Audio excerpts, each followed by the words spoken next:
Ай, на здраве, коледари! Добре сте ми дошли в моята къща. Здраве, здраве! Каква хубава маса направил този Станико. Я видим мезето. Вземете я, дружина, вземете по едно мезе. Вземете, заповядайте. Българските коледари в Англия, гледай. Хубаво сме се събрали на тази хубава маса. По ние една молитва да нарече къщата. Ще молите ли? По къщи ще ходим.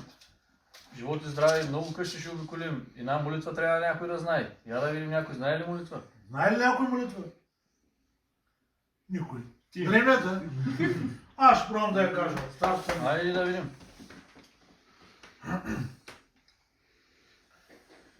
Кажете, дружина, да бъде? Да бъде! Много сме друмеща друмували. Много сме пътища пътували. Много сме калкалили. Дорде стигнем до този нашия стар станеник, стар доманик. Той не беше лош човек, зъл човек, да ни изгони извън дворове, а най-си беше добър човек, благословен човек.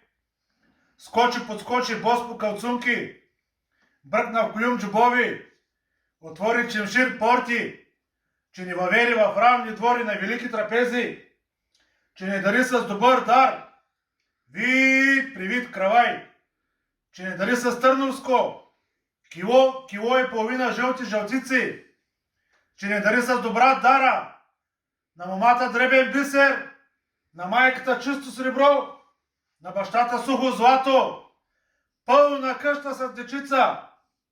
То с кравай, вят при вят, на вас дружина наречен, за вас дружина опечен.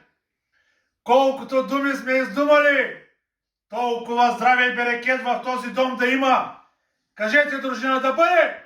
Да бъде! Кажете, дружина, амин! Амин!